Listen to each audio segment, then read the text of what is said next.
Ja, en moj prvih spominov, ki je na to dvorano, pa v bistvu niti ne vem, a je bila ta dvorana ali pa mogoče Šmarska, so bile neke maškare, ker sem bil po mojem še v vrtcu. Vem, da je bilo polno enih otrok, različnih ljudi, svetlo, ampak dejansko detajlov se pa ne spomnim. Je pa drug tak spomin, ker pa sem prepričan, da je bil pa to, je bil pa ogled filma Free Willy. Mislim, da je bilo v enem dnevu več predstav zaporedoma, ker je bilo tako povpraševanje, vsi so hoteli ta film videti. In tudi vem, se spomnim, kaj je en rekel in na koncu filma dvigne roko in Kit čez njega skoči, to je bilo neverjetno. Potem so spomini glasbene, se pravi interne produkcije glasbene šole Litija. Obvezno je bilo treba za nov let zaigrati z orkestrom Radetski marš, in ker smo pač bili otroci in mladi, je to bilo čist počasne. Se pol še celo bobnar pritoževal, da to ne moreš tako počasi igrati, ampak pač smo tako speljali.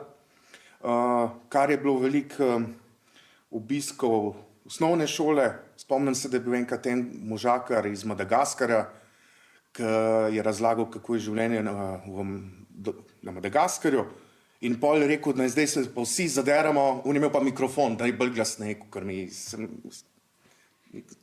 mi ni zdelo glih pošteno, ampak ja. V glavnem, ja, glasbena šola, veliko je pol še zmeraj z glasbo povezan Lipa, moška vokalna skupina Lipa. Imamo že več let, v bistvu odkar sem član tukaj v teh prostorih vaje. Zdaj smo se preselili na boljši prostor, rad smo pa tudi veliko vaj naredili tukaj z njimi, s fanti koncertov, nastopov. Pa veliko seveda tudi z gledališko skupino Tombas, kjer smo prebili neverjetno časa v tej dvorani začetka, ko smo pripravljali po recimo enkrat na teden, kasneje pa to pred predstavo, recimo 2 tedna pred predstavo, pa vsak dan po 2-3 ure, da smo naštudirali besedil, da smo dobro, da se nas je slišali, da smo se znali postaviti, in to je bil zmeraj bum, toliko ljudi, polna dvorana, vsakič, ko smo delali premierne predstave. Potem, zdaj novejši spomin, ki je šank, s katerim sodelujemo prek medgeneracijskega glasbenega društva. Tukaj še posebej so fajn kinovečeri, ki pridejo otroci, mladina, ker ne bi mislil, odkar je streaming servis, da bo kdo še na filme hodil, ampak je obisk neverjeten.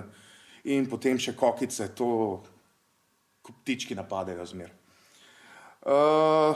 Ja, lepi spomini, tudi koncerti. In fajn se mi zdelo zmeraj, ker se je dalo veliko različnih stvari v tej dvorani narediti. In to tudi mislim, da za prihodnje bi mogla biti dvorana taka, da se lahko delajo različni dogodki, koncerti, gledališča, kino, super, kino je sploh zanimivo, da se obdržal. Pa tudi kakšni klubski dogodki, koncerti, mini, pa da se tudi en orang-šank postavi, da se lahko izkorišče park stavbe, ki je čudovit, da se še neke mizice odzunda za kako kavico spiti, tako da mislim, da je še velik potencial v tej dvorani. Mi pa tudi všeč taka, ki je.